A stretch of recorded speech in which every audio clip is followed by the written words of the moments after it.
Bama at 10 lost to Davidson last night, so they're going to fall down. Baylor has been very impressive this year. Lost several players from last year's championship team, and they haven't missed a beat. They've started the season 10-0. They've beaten a now ranked number 11 Michigan State team, what was then a number 6 Villanova team, and what was supposed to be a pretty good Oregon team that's kind of underachieving right now. Speaking of Michigan State, they've been better than expected. Gabe Brown's taken steps to the next level, become a reliable scorer. They can shoot the three ball pretty decently. Their bigs, Marcus Bingham Jr., Julius Marble, a little bit of Monty Sissoko, definitely Malik Hall, although he's really more of a wing in a big's body, have been playing extremely well. And the biggest difference that made the team exponentially better is the point guard play between a transformed A.J. Hoggard, who's in a lot better shape this year and has a lot better jump shot, and transfer Tyson Walker. Turnovers have been an issue, but those two have been playing very, very well. And so the Spartans should be able to compete in the Big Ten, and what helps them is that the one time they play Purdue this year is at home in East Lansing. Arizona has also been a surprise. 11-0, wins on the road against Illinois and blowing out what was then a number 4 Michigan.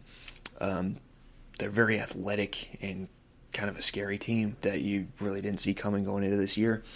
USC, Iowa State, LSU, Colorado State, all surprising unbeaten teams, and Xavier, Seton Hall, Providence, and Auburn, all impressive one-loss teams so far this year. In the NBA, former Boston Celtics general manager, vice president Danny Ainge has been hired by the Utah Jazz as the CEO and alternate governor. Obviously, that's a pretty confusing title, but he was a successful NBA player and has been a successful NBA executive, winning a NBA title and an Executive of the Year award in 2008. So that will bring some experience to the Utah front office and can only really help them. Tiger Woods returned to the golf course this weekend for the first time since his tragic accident that damaged his legs earlier this year.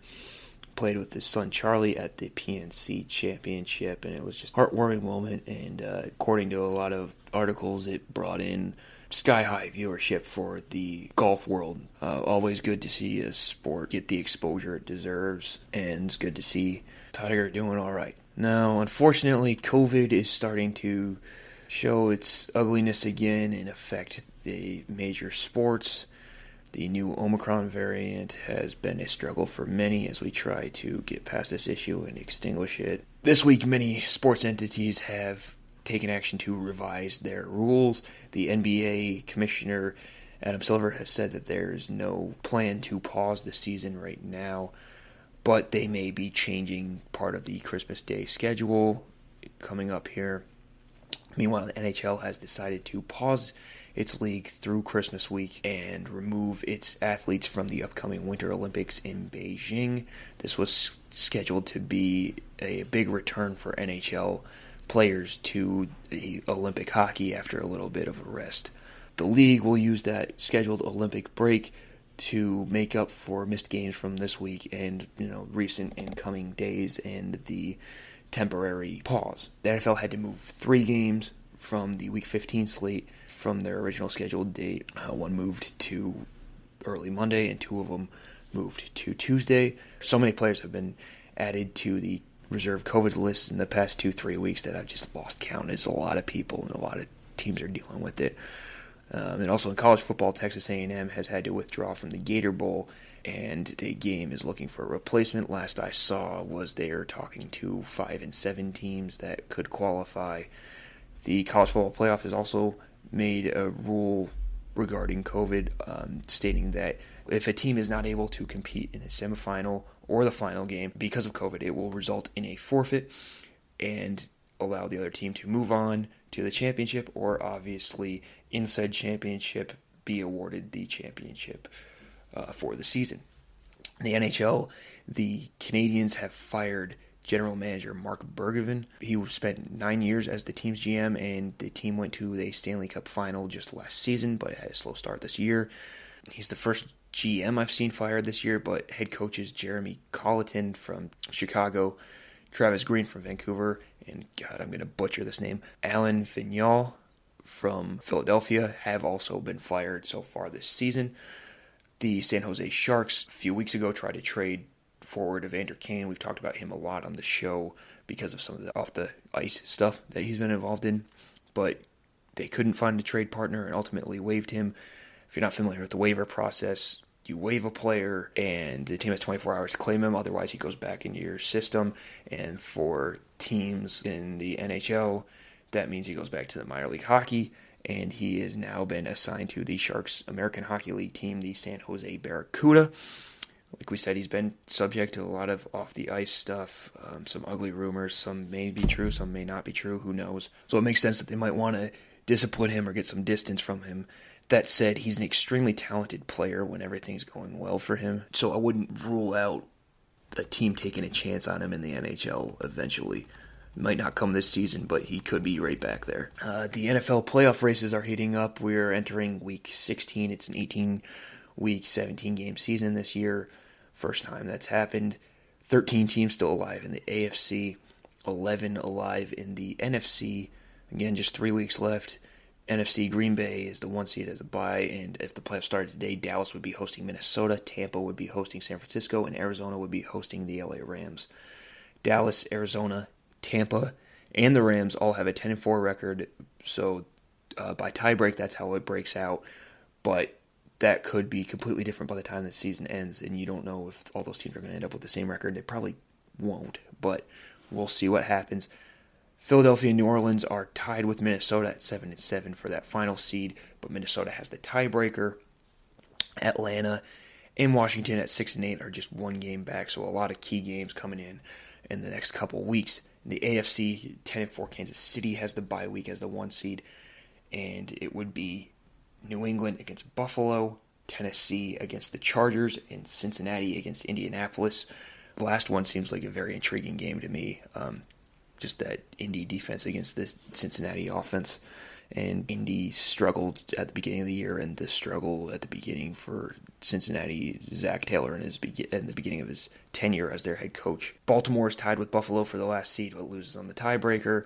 Pittsburgh is a half game behind there, and Vegas, Miami, Cleveland, and Denver are all just a game out of the playoffs. And New England and Tennessee are tied, so those two could flip-flop, and the New England-Buffalo game and the rest of the season for the Bills and the Patriots could still determine the AFC East, so there's nothing set in stone there. In Olympic news, we covered the NHL news for that, but the U.S. government has announced a diplomatic boycott of the 2022 Winter Olympics in Beijing due to concerns over China's human rights records, human rights behavior, and all that.